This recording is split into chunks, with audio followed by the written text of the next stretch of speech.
ملاحظه میکنین مو سفیدی داره، ما میخوایم پوشش سفیدی رو داشته باشیم که یکی از معضلای آرایشگرا برای رنگ کردن همچنین خانومایی که تو خونه رنگ میکنن. حالا چرا موها سفید میشه؟ همونطور که میدونین یک سری از رنگدانه های فعال داخل موها از سن 30 الی 35 سالگی به طور طبیعی از داخل مو چی میشه؟ خارج میشه و فعالیت خودش رو از دست میده، دیگه رنگدونه‌ای تولید نمیکنه. ما ژنتیک و ارث رو میذاریم کنار، داریم یک چیز طبیعی رو، داریم روند طبیعی رو. بعضی هستن از سن حتی 7-8-12 سالگی موهاشون شروع به سفید شدن میکنه، اون ژنتیکشونه، ما به اون کاری نداریم. ما داریم یک روند طبیعی رو میگیم. از سن 30 الی 35 سالگی ملانین های داخل مو رنگدونه تولید نمیکنه. درست شد؟ حالا ما میخوایم با توجه به این که این رنگدونه ها تولید نمیکنه چه اتفاقی میفته؟ ما رنگدانه به داخل این مو نفوذ بدیم. را میدونین که داخل موهامون چه رنگدونه هایی هست؟ ماژیکا رو میشه به من بدین؟ آها.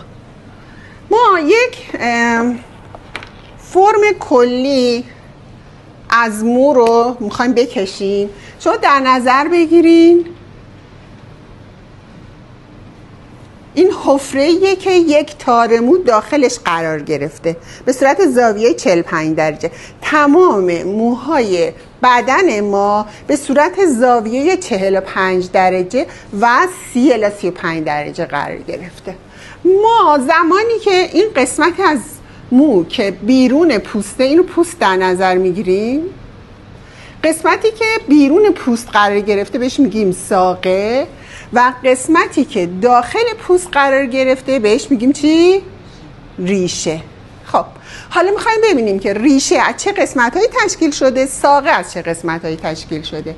ریشه از قسمت‌های پاپیلا، این دو قسمت.